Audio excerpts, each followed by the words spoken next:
Back to another video on Ark Survival Sen and Valguero. So I'm going to quickly post these two videos on how to tame an Elderclaw and a Megaraptor. So with what we're doing is the Elderclaw, you're going to find these guys all around in the redwoods.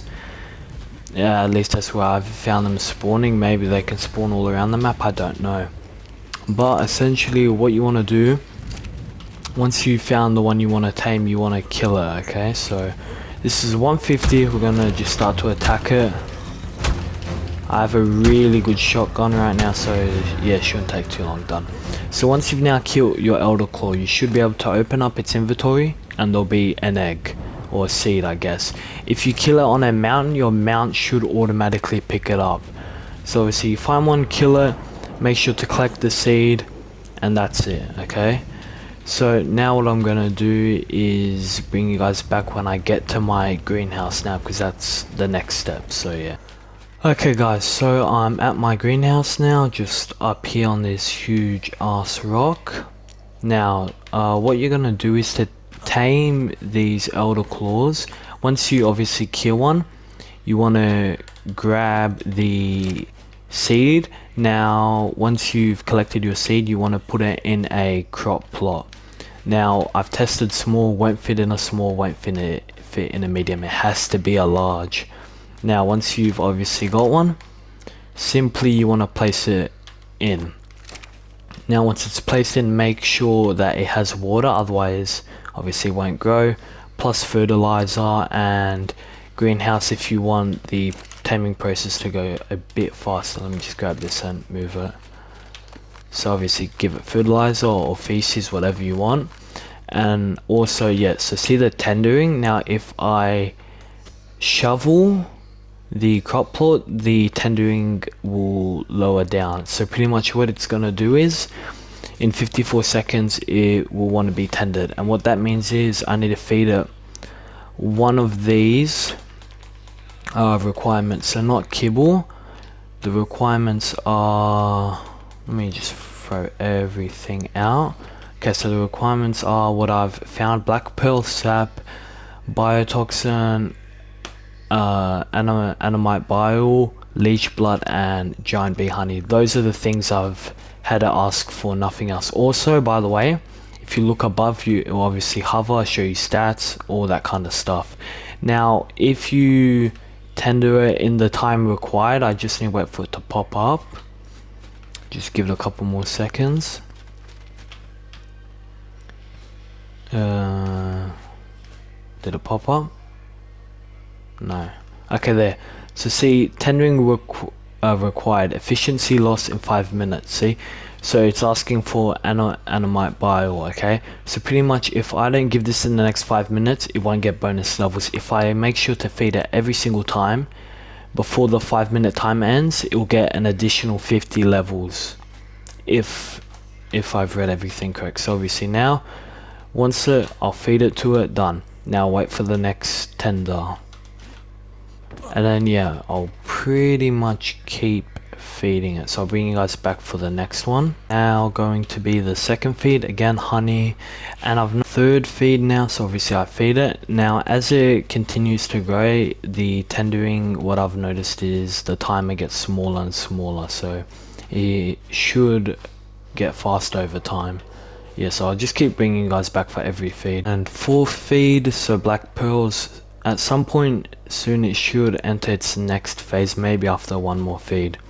And obviously you can have a couple of these set up, pretty much as many as you want. Now also when hatching it, you can get twins. I have seen that happen, and if you can get twins, you can obviously get triplets too. Yeah. Okay, and here its second form, which is now a middling. Same requirements, all that kind of jazz, so feed it again. And yeah, just continue it, and yeah, we'll keep going up. Oh yeah, see, and again it's asked for something, so that's 2 feeds I've now done. A third one? No?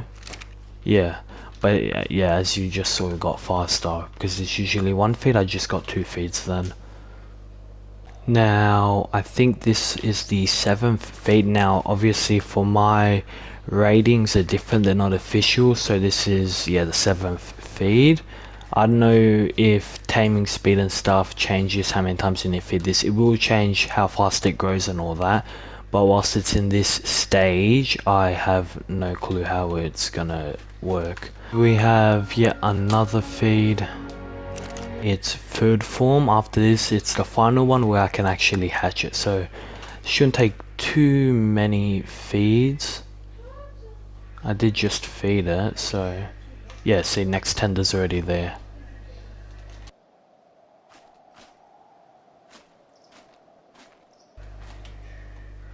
See, another one, yeah, okay. I don't even think I need to bring you guys back. It shouldn't be too much longer. Yeah, see, just got faster from being one tender like every minute or two. Now it's like every 10-15 seconds. Maybe. Oh yeah, there you go. Okay, done. So see, now once complete, you can simply harvest it. So obviously I can see the stats. These are going to change once I hatch it, so you can obviously hold triangle to hatch, or you can just tap. So like this, boom, here I go. Elderclaw 225 from a 150 seed. Now open it up. So it had 18 melee damage, and that's now going to 31. I can't remember what the other ones was, but as you can see, the stats have changed. Now I don't know if they'll come out as a different color, because the one I kill might have the same colors as this. I might have to go check that, or the colors might be randomized every time you hatch a new one. And yeah, sweet. So besides that, are they breedable actually? Yeah, so no, you can't breed them. What's this? Adjust corpse blossom. So is this like what you collect more of? Maybe, let me, what, pick sap? Okay. Well, I'll quickly spawn one in. We'll go somewhere down there and then sort out the abilities and all that. So yeah, give me a second. Here we go. This isn't the same Elderclaw from up there. This is one I've just spawned in now. So in terms of design, looks pretty nice. It's not a reskinned dire bear. It can obviously jump. Not obviously, it's a bit surprising, at least for me. And yeah, the design's looking pretty nice. We can go toggle photo mode and yeah, take a bit of a look. So obviously you got branches inside. It's hollow. It's not like there's some like core that's non-stop healing, at least from what I can see. Has moss, yeah, but it's a pretty cool design. It's kind of formed a saddle for me. I don't know if that's already there in the wild. I actually might want to spawn one in and test that out. Let's actually do that. But before, yeah, so design's pretty cool. Don't have any fuss with it, no nothing. Can kind of enter from behind, which is pretty crazy. But yeah, pretty cool design. So now, if I were to spawn in a wild one, which I believe I go something like this. Okay, wrong button. I go like this. Okay, so we got a wild one. Let me send that one all the way over there. Do you have a saddle? Oh yeah, okay, so they just automatically kind of have a saddle here. So obviously we have a basic melee attack, nothing spectacular. I'm doing some pretty ass damage. We have a lunge. We have a root ability which will essentially trap anything it hits. We obviously didn't hit him just then. Let me, you know, let me just run away a bit. I don't want to deal with you. Actually, let me do one of these. Okay, now we'll fight you. So if I, yeah, so the root burst. Okay, he's just able to dodge it, or maybe he's immune because obviously he's another Elderclaw. Okay, I'm gonna leave him. Anyways, this guy actually has pretty good mobility. It doesn't build up speed over time like the dire bear, so yeah, it's pretty different from the dire bear. This guy does want to back off. Let me quickly kill him. Kill. and your melee is extremely poor. Let me just jump up here if possible. Nice. And I need to spam melee.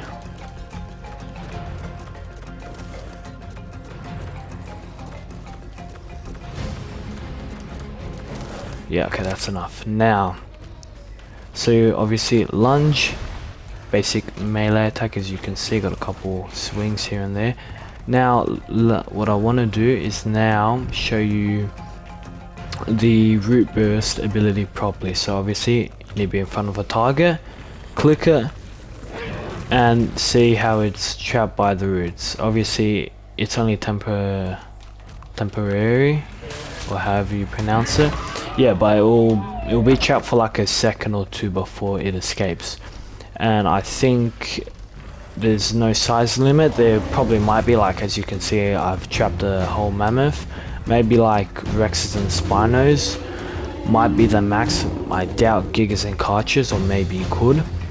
Now, the next thing, it has a 2 mobility. Actually, before that, it has a bark shield. So if I hold R1 and then click R3, I'll armor up. So this pretty much makes me take next to no damage, but in the cost of my food. So now my food's depleting whenever I use this. Obviously, if I deactivate this, then my food will stop going down. Now, let me get into a pretty populated area like here. Now, I'm going to place down one of these tombs. So L1, R3 is going to place down this tomb. Now, it's going to give me a damage boost and a couple other things. Oh no, yeah, just a damage boost. Okay, yeah, so I'll be doing more damage and all this kind of stuff. That's it. No health regeneration, no nothing. So as you can see, I'm doing a crap ton of more damage. And obviously you can see top right and bottom right, there's the Elderclaw icon and plus a number building up. So when I get it to 100, I can do this pretty crazy ability. So I'll show you that in just a second. I can also blow up the tomb, which will allow me to do extra, which will do damage in an area like an explosive pretty much. I'm not going to do it now because I need to quickly build up to 100 before I blow up the thing. Nice, you're dead. Is there anything else around here?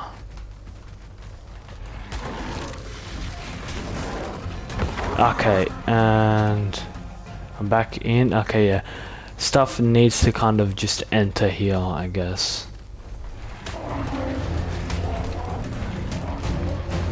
What I might do is, these don't stay here forever. It's not like they'll stay here until I blow it up. There's like a cooldown on it. What I might do is spawn some raptors. Let me go ahead and do that. These Rexes will just start attacking them now. So 49, 51. This one's going up. Okay, so yeah, the time ended. So let me kill these guys and now spawn in a crap ton more because I didn't finish on time. Let me actually get another one of these going though. I'll kill these, spawn in a crap ton of more Rexes, and then you can see the final ability that it has that I found. Okay, I got a couple of Rexes now. Oh yeah, okay, I don't think size might not matter because I've even looted up these Rexes. So currently the statue is kind of punched over, but when I hit 100, I believe, yeah, okay, see? Now the statue is standing up. Now what this means is I can activate the final ability. So once it hits 100, you can deactivate the totem whenever, but if you deactivate it once it is over 100, so if I do this, it will blow up, do some damage, and on top of that, since it's over 100, I become a mega size. So like, mammoth size, I got bonus damage, bonus health, everything. Let me actually just quickly see the effects, the abilities, and forever it's for 30 seconds, show buffs. Yeah, all my abilities are stronger now, so I'm doing more damage. My root up ability does more damage. Everything is just more powerful. Obviously it's not permanent, 30 seconds, and then I turn back into a regular sized Elderclaw, as you can just see. And besides that, that's everything that this guy has to offer that I've discovered so far. He does have the honey bee protection effect like the dire bear, which is something else. And yeah, besides that, that's gonna be the end of this video. So if you did enjoy this episode, or this taming guide tutorial, make sure to like and subscribe, and I'll see you guys in the next one. Bye.